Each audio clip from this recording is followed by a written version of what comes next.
Bonsoir à vous toutes et vous tous. Je vous remercie d'être présents à notre webinaire de ce soir sur le thème de se libérer du poids de mes croyances pour gagner en efficience dans mon rôle d'entraîneur. Avant d'ouvrir la table ronde, je vais juste un petit peu parler de notre commission sport. Elle est constituée de 9 coachs professionnels, ICF, avec tous une appartenance au monde du sport, soit anciens athlètes de haut niveau, entraîneurs, coachs sportifs, entre autres, dans des univers un peu différents, aussi bien en passant par la voile, le kayak, le volley, le rugby, le karaté, l'aviron, l'escalade, le handball notamment. Nous sommes tous convaincus, nous les coachs ICF, que nous accompagnons avec une dimension où ça peut apporter la pleine puissance pour le sportif, pour l'entraîneur, pour les dirigeants de club, pour les cadres techniques, entre autres, en travaillant sur les valeurs, en vous accompagnant sur les émotions, les croyances, la gestion du stress, la gestion du temps et tout d'autres sujets que nous pouvons bien sûr vous accompagner. Et ce soir, nous vous proposons une table ronde avec 3 entraîneurs dont je fais partie et 3 coachs professionnels qui sont Gérard, Hélène et Sébastien. Et je laisse le soin, je ne sais pas qui c'est qui prend le relais, mais je vous donne le bâton. Merci Caroline.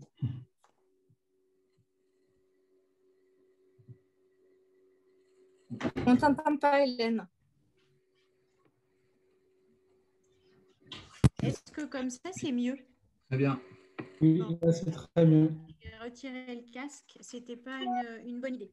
Donc, je vous propose de démarrer en prenant 2 minutes pour faire un petit temps d'introspection et un état séparateur pour vous permettre d'arriver et d'atterrir tranquillement dans ce webinaire. Donc, je vous propose de démarrer par un petit exercice de respiration avec une inspiration de 5 secondes et une expiration de 5 secondes. Vous pouvez fermer les yeux si vous êtes à l'aise avec ça. Et je vous propose de démarrer.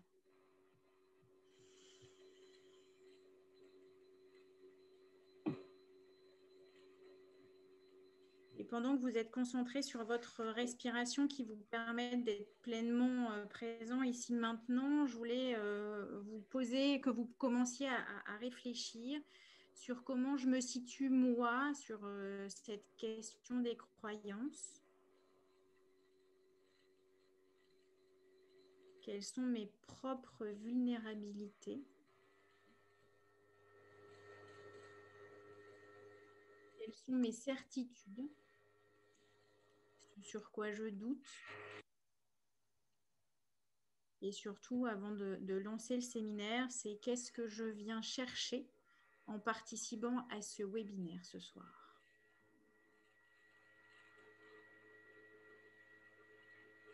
Voilà, je vous propose de démarrer après cet état séparateur. Donc, on a, comme le disait Caroline, des intervenants ce soir. Donc, je vous propose de démarrer la présentation des coachs. Je vais me lancer avant de passer la parole à nos invités, à nos coachs sportifs qui ont eu la gentillesse de répondre présents ce soir. Donc, je suis Hélène Cardon-Langlard, donc je suis coach professionnel certifié depuis 4 ans, ancienne athlète de haut niveau en planche à voile et je pratique. On ne vous entend pas. Il y a un bruit de fond derrière, on ne vous entend pas. Oui, j'entends qu'il y a un... Est-ce que pour les personnes qui ne participent pas, est-ce que vous pouvez couper vos micros?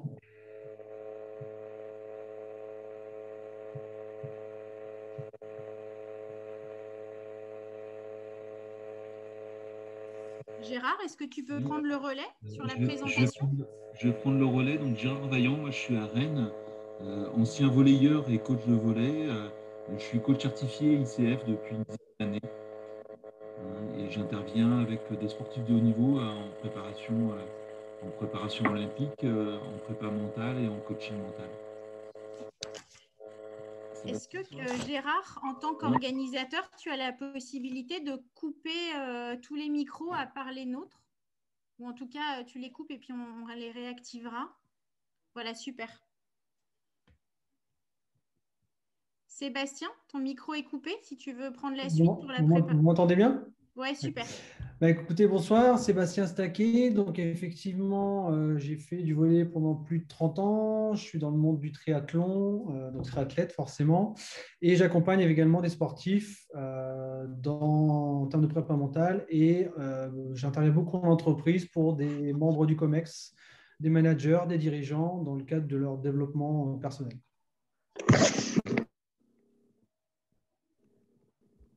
Ok, je vous propose de passer maintenant la parole à nos invités. Est-ce que Caroline, tu veux bien démarrer? Oui, donc moi je suis entraîneur de karaté dans un club qui est à la fois de loisirs et de compétiteurs, où je suis entraîneur depuis 2011, après avoir été dans le management et dans plusieurs groupes internationaux. J'ai fait la bascule puisque j'étais déjà les pieds dedans depuis 89 et j'avais fait de la compétition et le métier d'entraîneur me paraissait évident à un tournant de ma carrière où je suis devenue aussi coach professionnel et entraîneur. Quoi vous dire, je suis active dans le fait que je suis jury d'examen premier et deuxième dan. Je suis aussi jury pour les futurs entraîneurs. Je suis assez active. Là, même si on a une période très, très creuse, je fais la prépa mentale des élites du 78. Donc, j'ai toujours un lien avec les athlètes. Et voilà, en gros, ce que je peux dire. Et je suis ravie d'enlever ma casquette de coach ICF pour être entraîneur. Ça me fait vraiment du bien d'être derrière et pas devant comme vous. Voilà. Merci, Caroline. Guillaume, Valentin, qui prend la suite? Oui. Bonjour, Guillaume Sorina, je suis ancien balleur professionnel et actuellement entraîneur de l'équipe féminine professionnelle de Nantes. Que vous dire, j'ai rencontré Gérard dans le cadre de mes formations d'entraîneur et quand il m'a sollicité pour ce séminaire, j'ai rapidement dit oui. C'était en fonction de notre emploi du temps parce qu'avec le Covid, on a beaucoup d'impératifs, mais j'ai immédiatement accepté parce que ça fait écho à des échanges qu'on a pu avoir et à du travail que l'on a fait ensemble. Donc je trouvais ça très intéressant de venir partager un petit peu ce que j'avais pu vivre et ce qu'on avait pu échanger avec Gérard. Voilà. Merci, Guillaume. Valentin?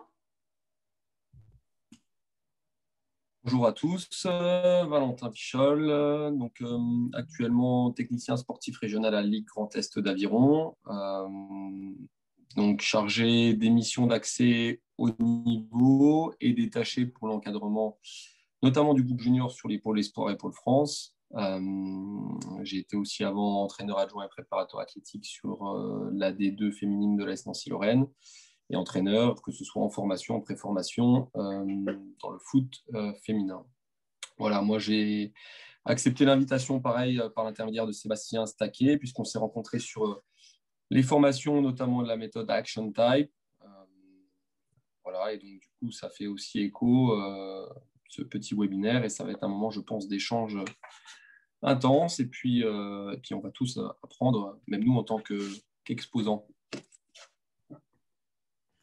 Merci Valentin. Donc du coup, se libérer du poids de nos croyances parfois limitantes pour gagner en efficience dans son rôle d'entraîneur, c'est le thème que l'on a choisi à l'occasion de la Coaching Week. Et en fait, il fait suite au précédent webinaire de la commission Coaching et Sport qui s'était lui tenu en décembre et qui proposait aux entraîneurs d'éviter la surchauffe en trouvant ses propres ressources pour faire face à la pression de la mission d'entraîneur.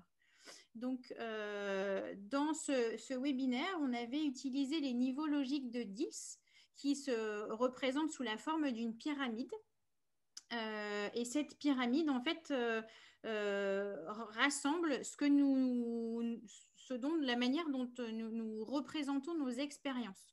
Donc, on y trouve les croyances que l'on abordera ce soir. Je ne sais pas si vous voyez la pyramide à l'écran. Moi, je ne la vois pas. On va partager. Ah, Voilà. super.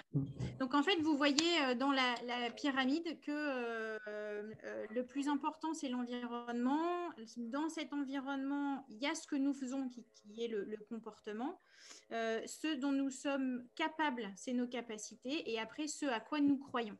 Donc, qui est le niveau des croyances. Et c'est ce sur quoi nous allons travailler ce soir. Donc, en fait, les croyances, elles représentent ce que nous tenons pour vrai en toutes circonstances dans notre quotidien et c'est ce qui est important pour nous. Elles sont parfois essentielles et parfois superficielles, parfois positives, parfois négatives. Et elles nous concernent, elles concernent nos expériences et elles concernent le monde qui nous entoure, voire le monde qui nous entourait, puisque comme ce sont nos expériences, il est possible que ces croyances appartiennent au passé. Pour autant, on s'arrange toujours pour ne jamais les remettre en question par nous-mêmes. Et toutes ces croyances nous amènent à mettre en place des stratégies qui nous permettent de répondre à notre entourage. En tout cas, c'est notre manière à nous d'être conformes à ce que les autres attendent de nous.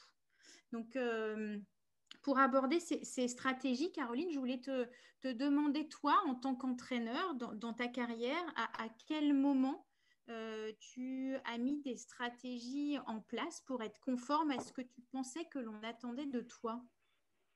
Alors clairement, au début de ma carrière, donc ça remonte en 2011, où de karatéka élève, tu passes entraîneur, où tu as des gens qui te regardent et qui attendent que tu apportes la compétence. Et là, je me suis dit, sois parfaite.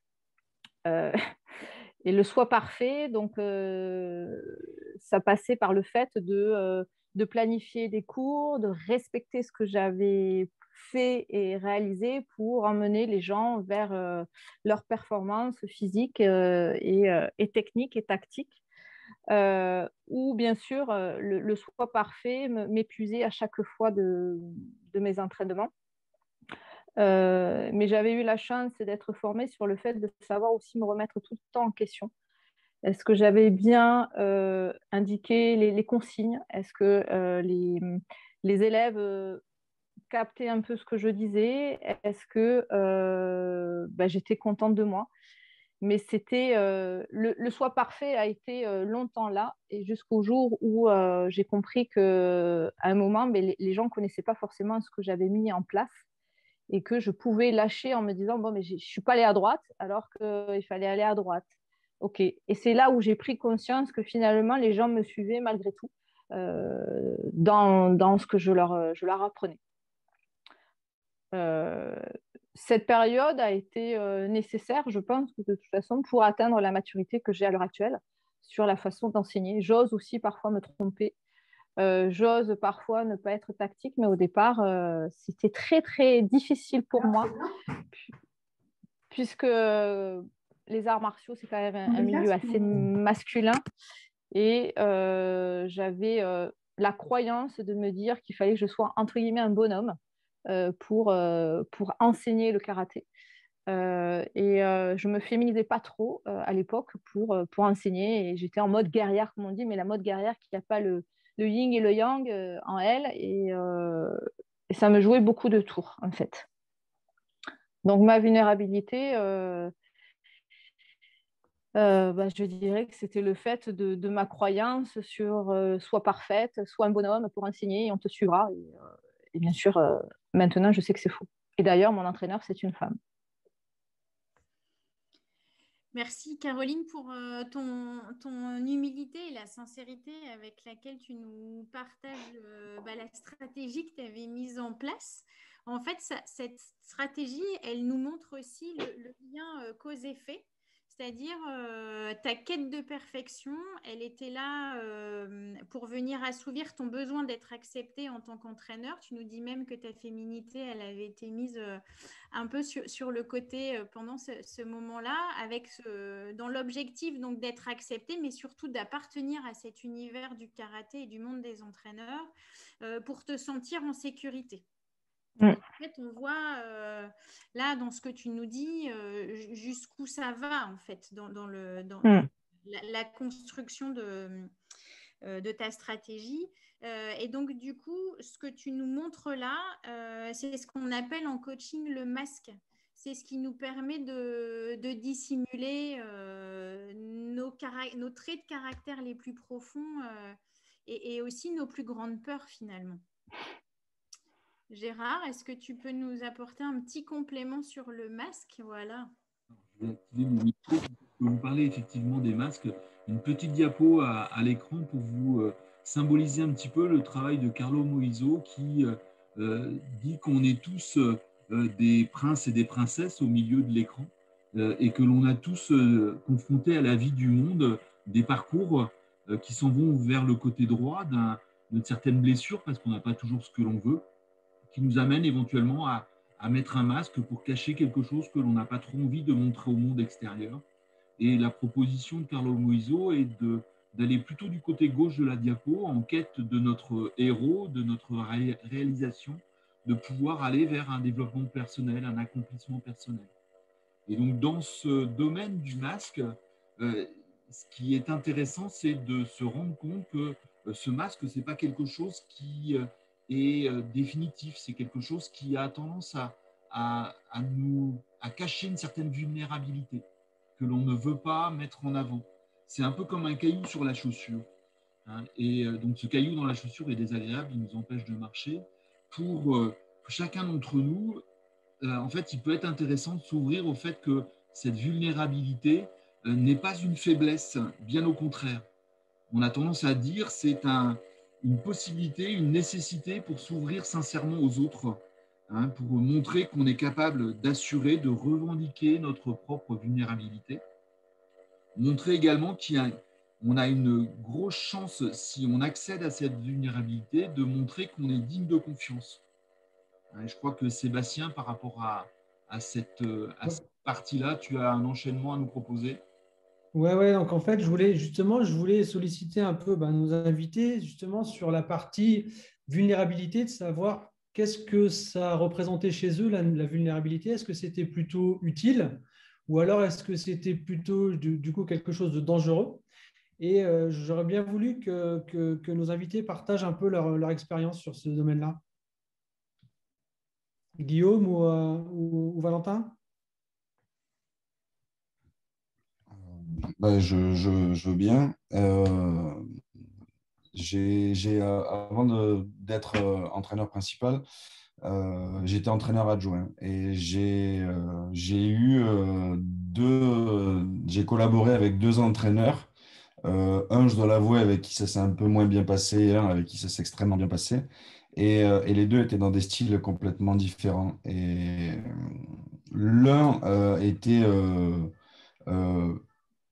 full certitude, on va dire. J'avais l'impression qu'il savait comment, il savait pourquoi, il savait exactement ce qu'il fallait, à quel moment. Et je trouvais ça assez fascinant parce que moi, très sincèrement, je n'avais aucune idée du comment, du pourquoi, de quand, de où.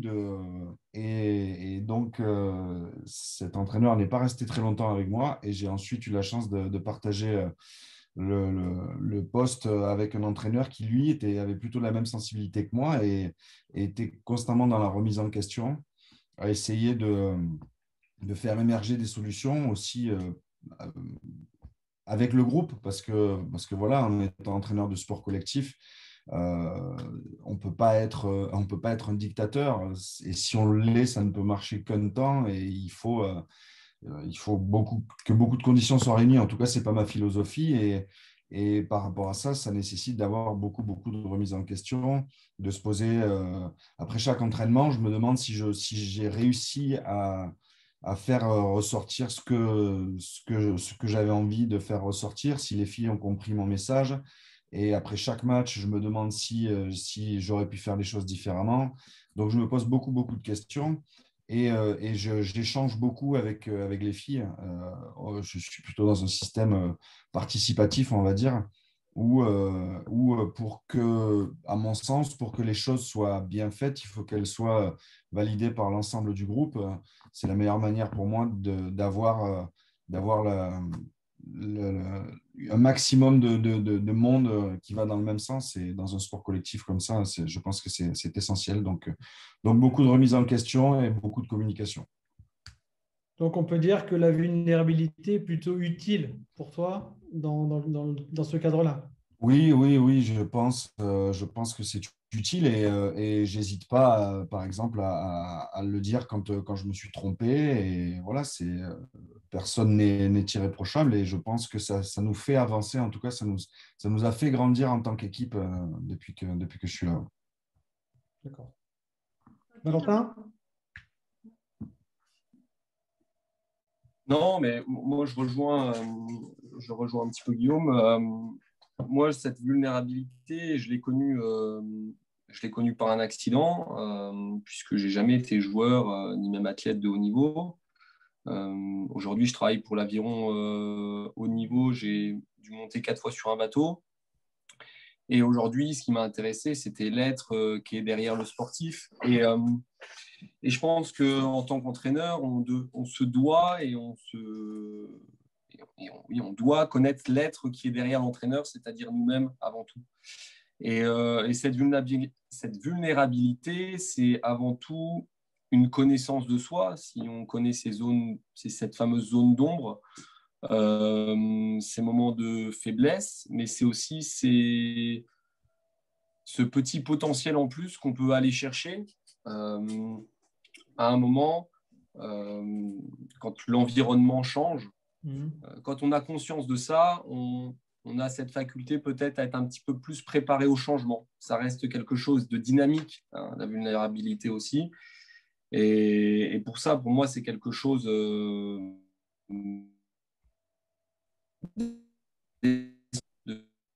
vulnérabilité. Elle nous prête sur nous-mêmes, sur l'athlète.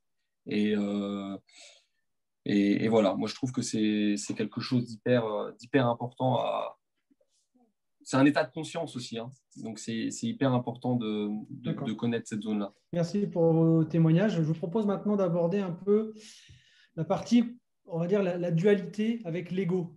L'ego qui est un élément quand même important et fondamental. Donc l'ego qui est un caractère de ce qui est en fait double en soi, donc qui est composé de deux éléments par définition de nature différente. Donc on parle de la dualité de l'être humain. Et en fait, le besoin, c'est surtout avoir le besoin et l'envie d'être le meilleur tout en étant rempli de doutes. Donc, je voulais un peu vous solliciter, Caroline, par exemple, sur comment est-ce que toi, tu te sens par rapport à l'ego, comment tu t'écoutes, comment tu accueilles la partie égotique de toi dans ta pratique, dans ton entraînement, en tant qu'entraîneur, etc.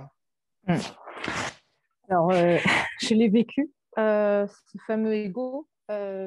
Parce que quand toi, tu es compétitrice, bon, tu assumes toi, hein, à la fois tes victoires et ta non-rencontre à la victoire, mais plutôt à l'échec. Et quand c'est tes élèves, là, c'est autre chose. C'est autre chose. Et déjà, tu as le regard des autres coachs. Et comme je vous disais, moi, au départ, quand je suis arrivée, j'ai eu vraiment ce souci de me positionner en tant que femme dans ce milieu de coach homme très prononcé, où souvent dans les réunions, on est, je ne sais pas, sur une quinzaine de coachs, on va être 2-3 femmes. Bon, maintenant c'est passé, mais par rapport à l'ego, déjà là, j'étais assez mal à l'aise. Et puis, j'ai fait confiance aux athlètes, mais sur le coup, c'est vrai que quand un athlète gagne ou quand une équipe qui gagne, que j'accompagne, c'est OK. Mais quand elle perd, je me dis non, c'est pas moi, c'est eux. Ça ne me concerne pas, moi, c'est eux. Ils ont tout dans les mains. Maintenant, je ne peux pas faire à leur place. J'ai eu beaucoup, moi, en plus, je suis une maman, donc j'ai vraiment l'état de vouloir faire à leur place. J'ai travaillé là-dessus aussi avec un accompagnement parce que ça me coûtait beaucoup. Et mon ego en prenait toujours à chaque fois et je me disais non, c'est eux, c'est leur victoire et c'est leur échec aussi. Voilà, mon ego a souvent été heurté, confronté, notamment en compétition. Et maintenant, maintenant c'est OK. Hein. Ils gagnent, ils perdent, ils perdent. Ils le savent. Et ça leur appartient. Voilà. Très bien, je vais pouvoir prendre la suite. Donc, désolé, j'ai effectivement un micro qui fait un petit peu de bruit. La suite était une question de place. Caroline, tu en as parlé. Guillaume, tu en as déjà parlé. En fait, dans cette partie, en fait, on a quelque chose qui nous dit les personnes qui ont trouvé leur place en nourrissant un besoin de connecter leur vulnérabilité, euh, acceptent leur imperfection.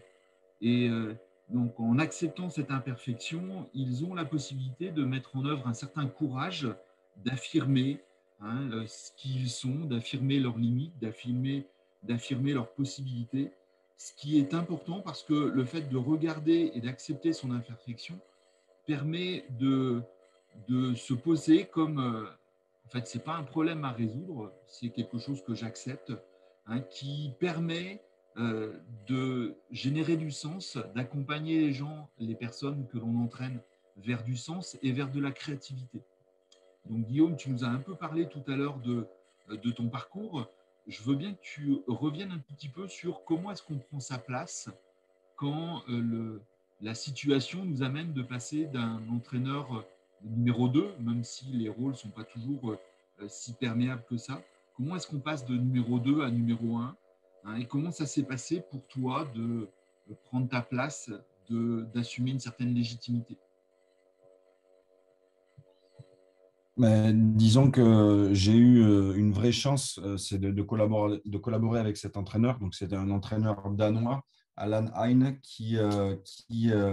quand il a décidé, pour raison familiale, de rentrer au pays, a insisté auprès de mes dirigeants pour qu'ils me fassent confiance et pour qu'ils me donnent le poste. Il a fallu qu'il insiste aussi auprès de moi dans des discussions parce que je ne m'en sentais pas forcément capable au début. Et il a su convaincre les dirigeants et me convaincre moi que j'avais les capacités de le faire. Donc, je l'en remercie évidemment parce qu'aujourd'hui, je me sens très bien dans mon nouveau poste. Mais ensuite, il a fallu également prouver tout ça, c'est-à-dire le prouver à mes dirigeants, mais aussi prouver aux filles que je pouvais leur apporter des solutions. Euh, pour exemple, on perd notre premier match amical début mi-juillet. Et on perd assez sèchement. J'étais en train de mettre des choses en place et mon président vient me voir en me traitant de puceau et en me disant qu'on va aller droit en D2.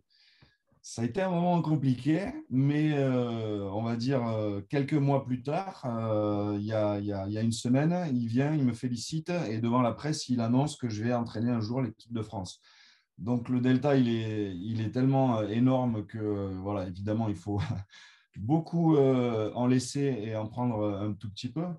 Mais voilà, après, avec les filles, je m'étais déjà rendu compte que un plan ne peut être mis en place, un plan tactique sur un match ne peut être mis en place que s'il est partagé.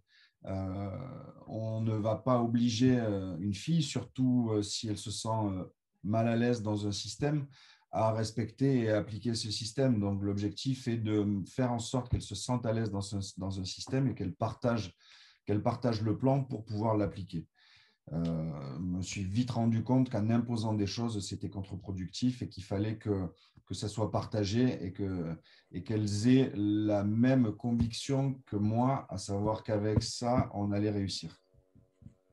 Super, merci Guillaume. Je veux bien vous partager une référence parce que quand on parle d'imperfection, on a imaginé éventuellement vous proposer quelques lectures et on a souvent fait l'usage en tant que coach de l'apprentissage de l'imperfection, permettant de trouver notre humanité puisque il paraît que les humains ne sont pas parfaits.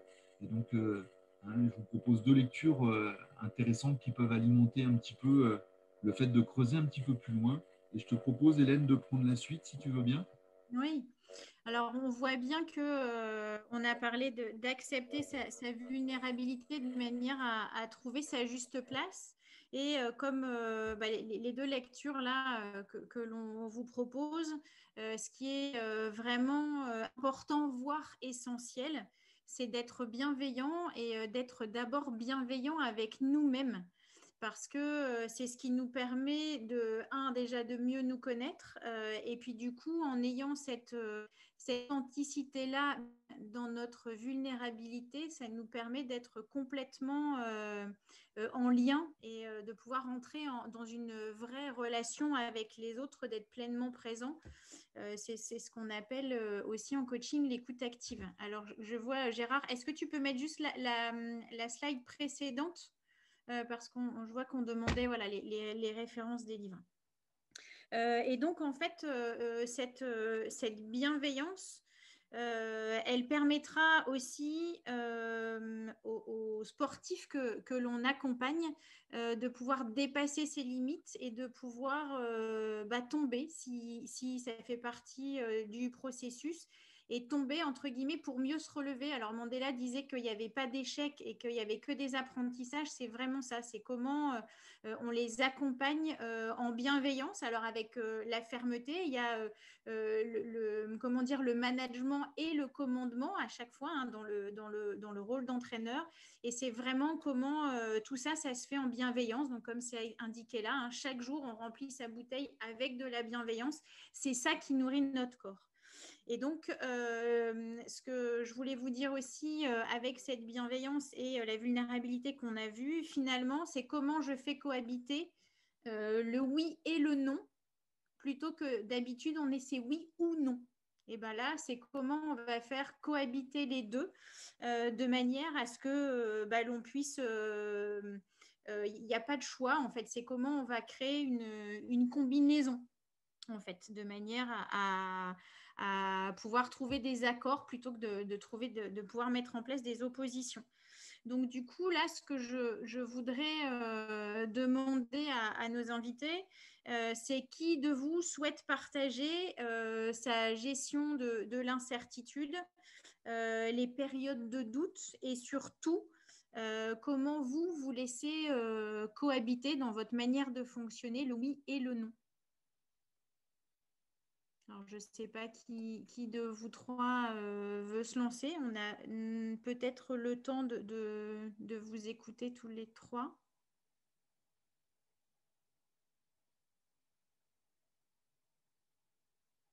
Qui se lance? Je distribue la parole du coup. Alors, Valentin, je vois que tes lèvres bougent. Je ne sais pas si c'est... Mais le micro est coupé. J'avais en effet un petit problème de micro. Non, mais moi, je voulais un petit peu expliquer tout à l'heure, c'est que l'expérience que j'ai vécue m'a à un moment apporté beaucoup de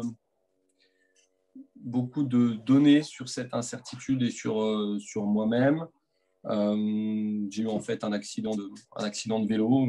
Je me suis retrouvé à plus pouvoir parler, plus pouvoir marcher. Et puis à un moment, on se recentre sur soi. On parlait de ces fameux égos. On l'entend souvent dans le milieu du sport. Hein. Ah, ils ont des égos surdimensionnés, il faut le mettre de côté. Et je pense que c'est tout sauf ça. L'ego, à un moment, c'est ce qui nous caractérise. C'est nous, au plus profond de nous-mêmes. Et aujourd'hui, moi, j'ai réussi en tant qu'entraîneur, grâce à une expérience particulière, à aller chercher ça. Et ça m'a apporté évidemment beaucoup dans ma manière de fonctionner, parce que en se connaissant soi-même, on se protège aussi. On est capable, dans cette incertitude, d'évaluer toujours le bénéfice, le risque, ce qui est toujours un petit peu compliqué dans le milieu du sport, mais c'est toujours ça. Que ce soit sur les sports collectifs avec des choix à faire, que ce soit sur les sports individuels avec qu'est-ce qu'on va leur proposer. Et donc, du coup, j'ai beaucoup appris sur moi-même et de mes expériences, j'ai pu en retirer à chaque fois des conclusions, des apprentissages, comme tu parlais avec Mandela.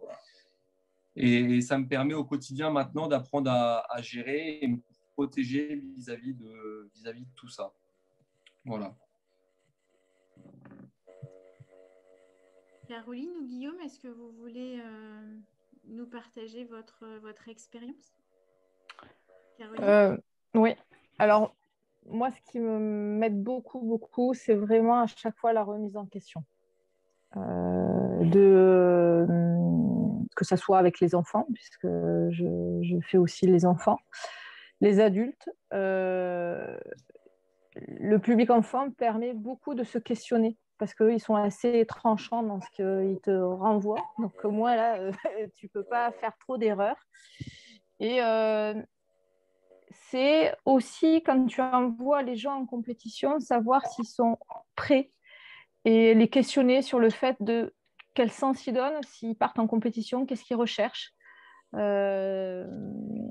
Et la dimension compétition, c'est là où j'ai toujours la crainte de me dire, j'ai toujours peur pour eux. Et ça, c'est vraiment quelque chose sur lequel il faut vraiment que je travaille, qui doivent prendre leur envol. Et j'ai la chance de continuer, moi, de m'entraîner et de continuer à faire de la compétition. Et ça me permet d'être au plus proche d'eux et de leur apporter, et puis qu'ils voient l'exemple aussi. Je sais que ça leur apporte beaucoup. Et mes élèves qui sont adultes, ils adorent quand je pars en compétition avec eux parce que ce soit pour les coacher que quand moi je la fais, je sais que là, ma vulnérabilité, elle est à 3000% et ils me regardent vraiment pour savoir si moi aussi, j'ai les mêmes incertitudes qu'eux. Et ça, c'est chouette parce qu'après, on débrief et on fait un grand partage sur qu'est-ce qu'on a ressenti tous. Quand je suis passée, quand ils sont passés, quand on est ressorti. Et voilà. Et des fois, on apprend. En tous les cas, ce qui est certain, c'est qu'on apprend toujours. Voilà. Guillaume ?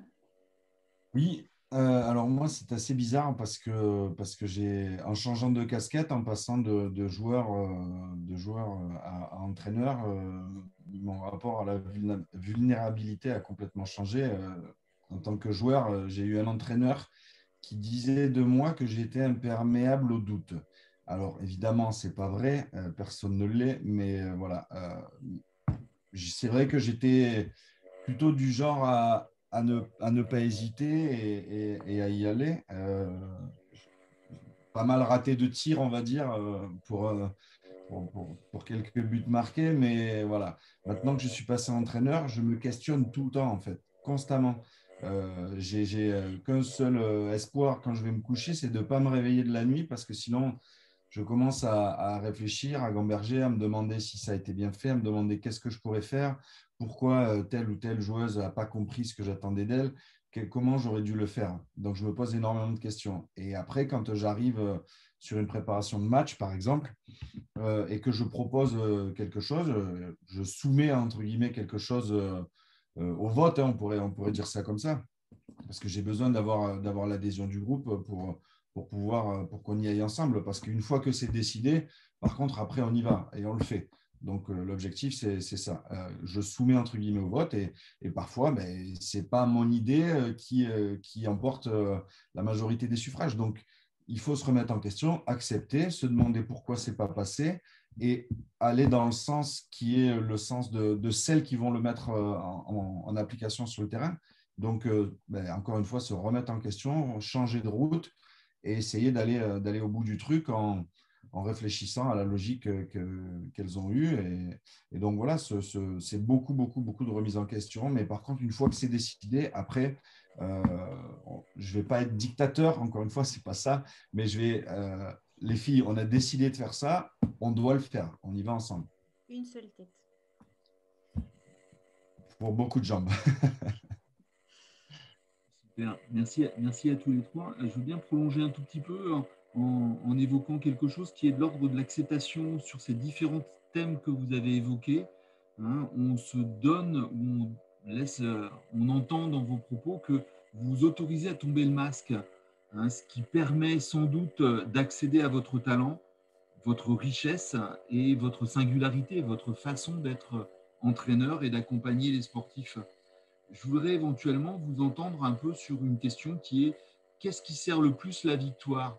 Est-ce que c'est la certitude ou l'incertitude? Est-ce que c'est le fait de tenir sa décision ou de faire voir une certaine indécision? Est-ce que c'est de montrer sa force? Est-ce que c'est d'accepter sa faiblesse? Est-ce que c'est de se référencer ou de se tourner vers des savoirs, des connaissances ou est-ce que c'est un certain empirisme? Est-ce que c'est d'être responsable ou d'être irresponsable? Est-ce que c'est une position basse ou est-ce que c'est une position haute? Est-ce que c'est d'être autoritaire ou permissif? Ou est-ce que c'est d'être plutôt dans le côté masculin, on a entendu ça avec Caroline tout à l'heure, ou d'être dans le côté féminin, et on a entendu Caroline nous faire un article des deux. Et donc, je voudrais vous entendre, vous les entraîneurs, sur comment vous vous situez sur ces dualités, ces dichotomies. Qu'est-ce qui vous semble le plus efficace, le plus porteur de réussite? Est-ce qu'on doit en choisir qu'un? Non, évidemment, la situation est complexe et sans doute que ça dépend également du moment, de la fonction, de quoi on parle, hein, du contexte général dans lequel on s'adresse. Moi, je dirais aussi que ça dépend aussi de la maturité de l'équipe et de la maturité de l'athlète. Je sais par expérience que j'avais formé une équipe et au début, effectivement, là, on était bourré de complexes, de savoir de ce qu'on valait et vers quoi on allait et pourquoi on le faisait. Et là-dessus, je sais que maintenant, l'objectif, c'est de les laisser aller en compétition seuls. Bien sûr, je suis avec eux, mais faire confiance au groupe. Donc, dans tout ce que tu dis, c'est un peu de tout. C'est en fonction, comme tu dis, du moment, de la personne, entre quelqu'un qui va commencer la compétition et entre ceux qui ont l'habitude d'en faire.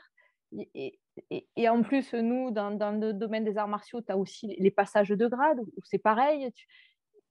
Je dirais c'est un peu de tout. Et c'est vraiment en fonction du temps et en fonction de la maturité de chacun, pour ma part.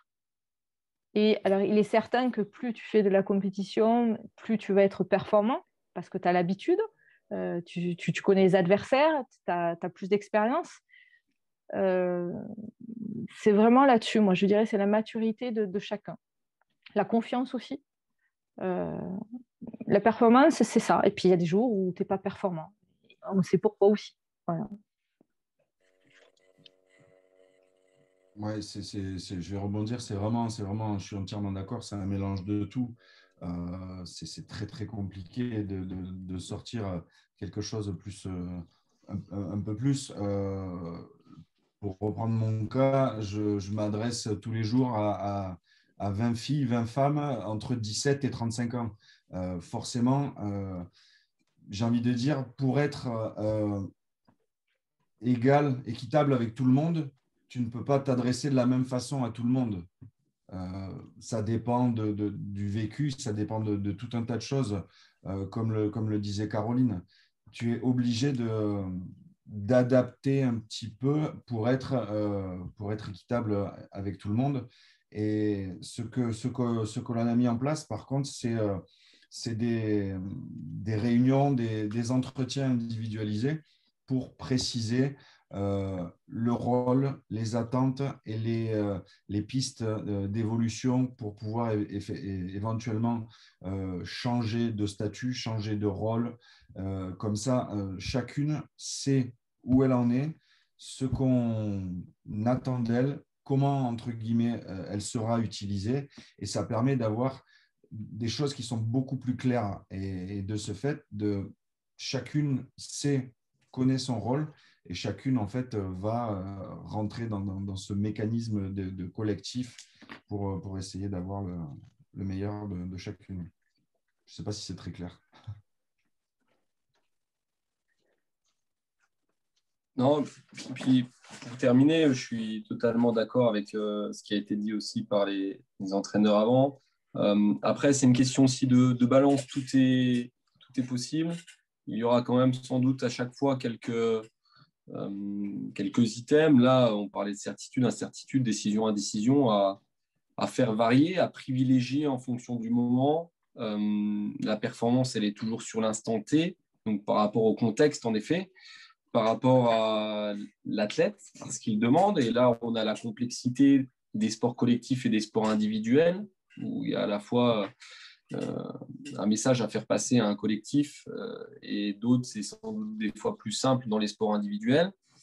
Et puis, il y a notre état aussi du moment en tant qu'entraîneur. Et ça, c'est toujours aussi compliqué à gérer. Donc, il faut accepter de faire tomber le masque, comme on a dit avant, tout en gardant notre authenticité. Mais c'est là que ce côté vulnérabilité, quand on le connaît, au moment de la performance, il est important qu'on le connaisse en tant qu'entraîneur, parce qu'on sera capable d'apporter, je pense, dans le moment crucial,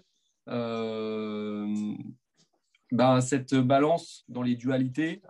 Qu'est-ce qu'on préfère? Qu'est-ce qu'on apporte un peu plus à chaque athlète? Et on ne se laisse pas emporter par notre propre vulnérabilité. Et donc voilà, c'est un mélange de tout, mais toujours avec des préférences et des balances selon chacun et selon le contexte du moment. Merci pour vos commentaires. Je vais reprendre la main. Donc, effectivement, on a Emmanuel, qui est notre collègue, membre aussi de la commission sport, qui a l'habitude de dire on entraîne quelqu'un qui va exécuter une tâche, une mission, etc. Et souvent, quand on se positionne en tant qu'entraîneur, on a plutôt tendance à ce qu'on sait faire. C'est pas forcément valable pour l'athlète qu'on entraîne. C'est-à-dire qu'on entraîne quelqu'un, mais du coup, nos propres convictions, nos propres savoir-faire, on a tendance à vouloir les transmettre à notre athlète. Et du coup, dans un domaine aussi connexe que celui-ci, l'approche Action Type, qui en fait permet de mettre en évidence ce qu'on appelle les préférences motrices, qui sont à la fois donc, motrices, cérébrales, psychologiques, et en fait qui nous permettent de mettre en évidence ça et qui nous invitent en fait à penser nos opposés. Donc, on a parlé tout à l'heure déjà un peu de notre zone d'expression, ce qu'on appelle la zone d'expression, et notre zone d'ombre, où en fait l'impact du stress va inverser notre motricité, et surtout quand tout va bien. Je voulais justement rebondir là-dessus et interroger Valentin sur, tout comme Gérard et moi, on a été formés à cette approche Action Type. J'aurais bien voulu en fait que tu parles, Valentin, de comment tu utilises un peu ces extrêmes dans le cadre de tes entraînements et comment est-ce que tu peux nous donner un exemple concret justement quand quelqu'un bascule dans sa zone de stress et comment tu le gères toi, déjà toi personnellement, et comment tu vas le gérer dans la transmission avec ton sportif.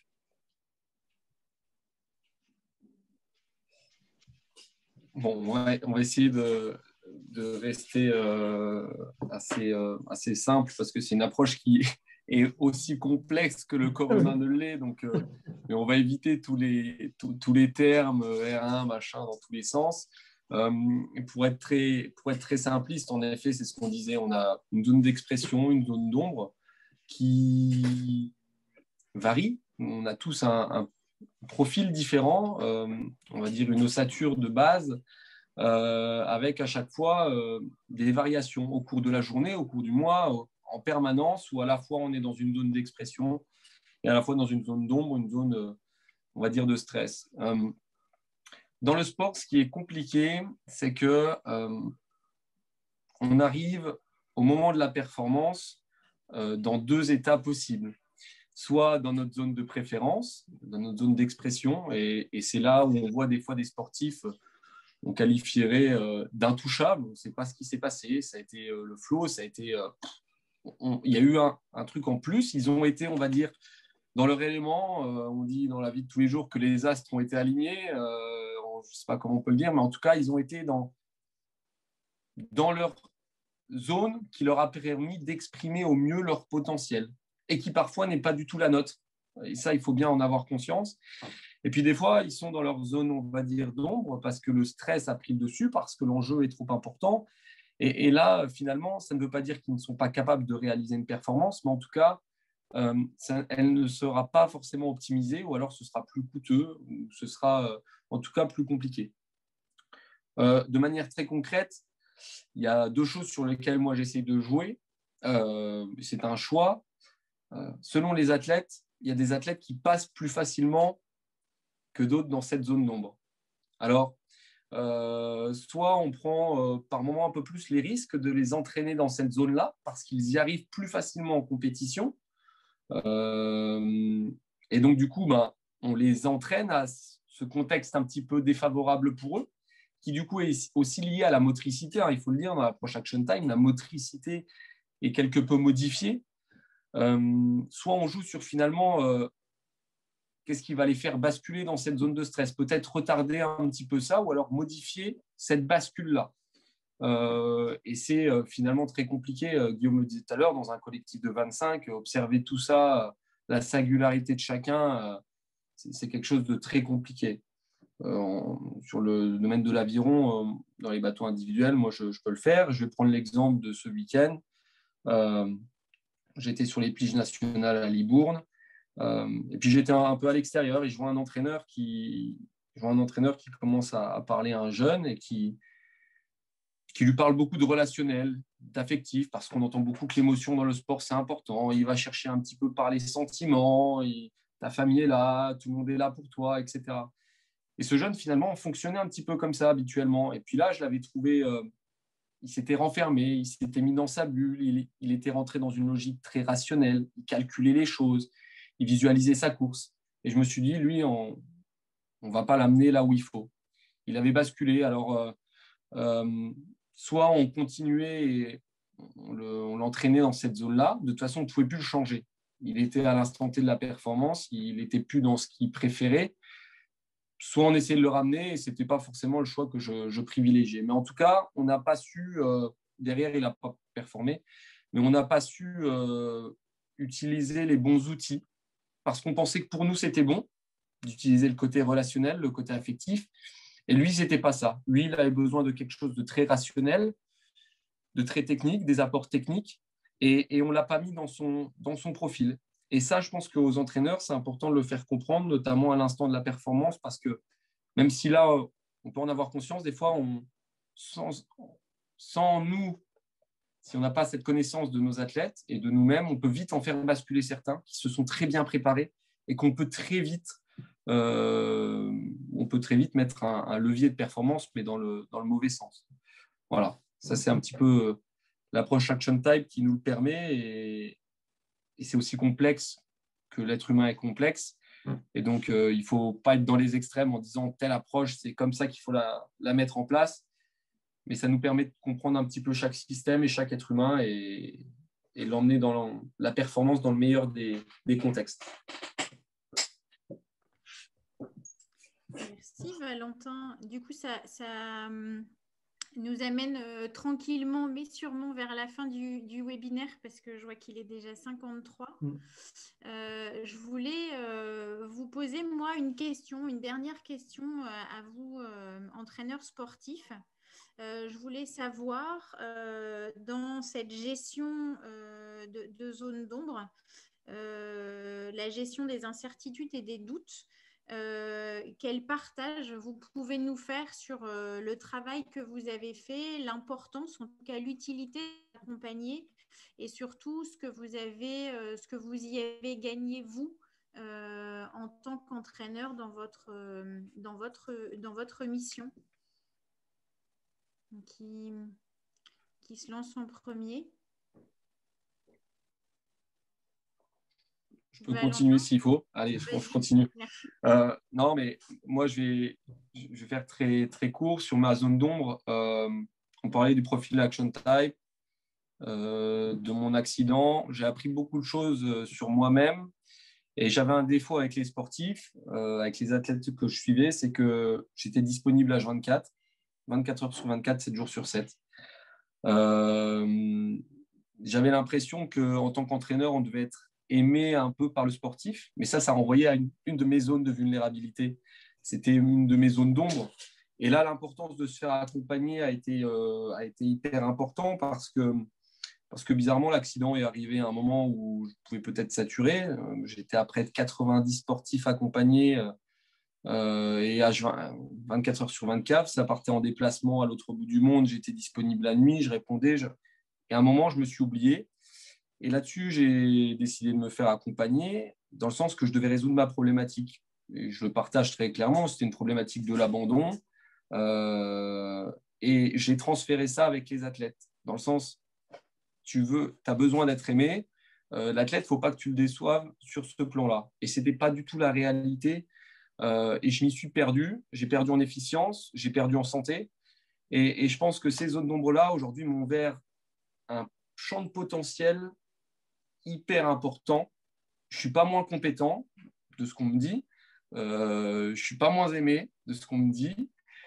Et pour autant, je prends bien mieux soin de moi et je suis beaucoup plus efficace dans mon travail. Et pour quelqu'un qui était je suis très pudique, j'ai du mal à parler de moi. Aujourd'hui, je le fais devant vous. J'ai pu aller voir quelqu'un pour me faire accompagner.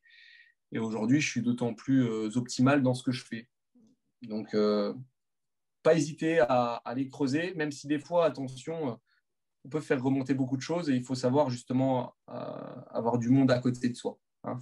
Quand on remue la vase au fond de l'étang, on ne sait jamais combien de temps elle stagne et tout seul, des fois, ce n'est pas simple. Donc, il faut savoir, pour clarifier un petit peu l'eau et la purifier, avoir du monde avec soi. Merci Valentin, encore une fois, pour cette transparence et cette authenticité. Guillaume, Caroline, qui veut prendre la suite? Peut-être Guillaume, ouais. Ouais, je veux bien. Alors, je dois être honnête, de moi-même, je ne serais pas venu vers ce type d'accompagnement. Mais heureusement, c'est quelque chose qui était dans ma formation du dernier niveau d'entraîneur professionnel de handball. On avait un accompagnement. Et au fur et à mesure, c'est devenu un petit peu ma petite bulle, en fait, de ma petite soupape. Quand Gérard vient ou quand je l'ai au téléphone, ça me permet de relativiser, de prendre encore un peu plus de recul, de mettre des mots aussi sur des choses que je n'arrive pas forcément à exprimer et qui sont parfois toutes bêtes. Ça me permet d'améliorer aussi les relations avec mon adjoint parce que j'avais, moi, en tant qu'adjoint, une relation vraiment toute particulière avec l'entraîneur principal que je ne sais pas si je retrouverai un jour. En tout cas, aujourd'hui, ça me permet de travailler aussi pas seulement sur mon côté professionnel, entraîneur pur, mais sur beaucoup d'à côté. Ça me permet aussi d'organiser mes moments de récupération perso. Voilà, comme le disait Valentin, c'est important aussi de ne pas être dispo tout le temps et d'avoir sa soupape. D'ailleurs, Gérard, tu dois venir jouer au golf avec moi dans pas longtemps. Mais voilà, ça permet d'organiser les choses. Ça m'a permis d'être plus clair sur mon propos avec mes joueuses, avec mon staff et voilà, au quotidien, en fait, tout simplement. Merci. Caroline? Moi, ça m'a permis d'être complètement authentique, d'être féminine, d'accepter d'être dans ce milieu-là, de lâcher des choses, des croyances. Et c'est vraiment d'être l'authenticité même. Voilà. Moi, ça m'a vraiment fait travailler là-dessus. Et les gens me l'ont dit, notamment les adultes, m'ont dit que j'avais changé, que j'avais mis plus de douceur dans ma façon d'enseigner. Et finalement, en faisant ça, j'ai eu beaucoup plus de retours de leur part dans la confiance et même dans l'implication qu'ils avaient d'aller en compétition, de me suivre dans ce que je pouvais les aiguiller. Et puis cette fameuse remise en question quotidienne que je m'apporte. Mais l'accompagnement m'a permis vraiment de baisser ces fameux masques et d'y aller beaucoup plus sereine et de ne pas partir en mode combat à chaque fois que j'enseignais. Mais là, j'enseigne avec plaisir et pas pour moi. Ma vie d'entraîneur et ma vie de coach, c'est suite à un événement de vie personnelle qui m'est arrivé. Donc le sport m'a permis aussi de me sauver de ma vie. Et finalement, maintenant, tout ça est devenu un plaisir alors qu'avant, c'était un mode de survie. Et maintenant, j'enseigne par plaisir. Voilà. Merci Caroline, merci Guillaume et merci Valentin pour votre authenticité, vos partages, voilà tout ce que vous avez, toute l'humilité avec laquelle vous avez partagé vos expériences. J'espère donc pour les participants que quand je vous ai posé la question qu'est-ce que je viens chercher dans ce webinaire, j'espère que beaucoup d'entre vous y ont trouvé ce qu'ils étaient venus chercher. En tout cas, j'espère que ça vous donne des pistes pour pouvoir vous libérer, vous, de vos propres croyances. Et du coup, ce que je vous propose maintenant, c'est dans la perspective du prochain webinaire de la commission, c'est de pouvoir, voilà, où on vous propose 2 thèmes et le dernier est à votre, voilà, on soumet ça à vos propositions. Donc, si dans le chat, vous pouvez répondre 1, 2 et ne répondez pas 3, mais répondez ce qui vous intéresse, voilà, ce que vous aimeriez voir aborder la prochaine fois. La commission en fera le meilleur usage de manière à pouvoir répondre à vos besoins actuels. Voilà, en tout cas, merci beaucoup. Caroline, je te donne le mot de la fin en tant que responsable de la commission. Merci à vous tous. Merci pour l'écoute de tous ceux qui ont été présents ce soir. Merci aux 2 entraîneurs. Je suis ravie d'avoir participé à cet échange. Et c'est aussi intéressant de voir 2 messieurs qui sont dans le milieu féminin du sport. Et puis, merci à vous 3. Pour notre accompagnement de ce soir. C'était riche. J'espère que les 2 entraîneurs que vous êtes, vous avez aussi eu cette réciprocité qu'ont apporté nos 3 coachs de cette commission sport que j'affectionne au quotidien. N'hésitez pas à nous suivre sur LinkedIn et aussi d'aller sur le site ECF pour voir nos différents articles, les portraits de chaque coach que vous voyez. Et puis, notre souhait, c'est d'être un vrai partenaire et coéquipier du monde du sport. Et notre cible, comme vous l'avez compris, ce sont les entraîneurs. Donc, n'hésitez pas à parler autour de vous à d'autres entraîneurs de la possibilité et de la puissance que peut apporter un coaching professionnel d'ICF. Et je vous souhaite à tous une belle soirée. Et vous 3, je dirais vous 5, quel est votre mot, juste un mot, de ce que vous avez vécu ce soir? Moi, je trouve que c'est bien d'être vulnérable.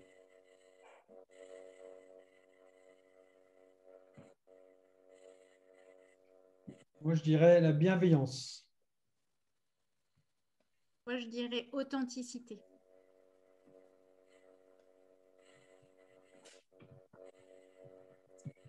Et moi, je finirai par cœur chaud, tête froide. Et je rajoute authenticité aussi. Pas mieux. D'autres choses à rajouter? Moi, je veux bien me joindre au golf. Et sinon, c'est bon pour moi. Avec plaisir. Super. Je vous remercie tous et je vous souhaite une belle soirée. Et prenez soin de vous tous et à très vite pour un prochain webinaire. Bonne Merci soirée. à vous tous. Au revoir. Au revoir. Bonne soirée. Au revoir. À bientôt.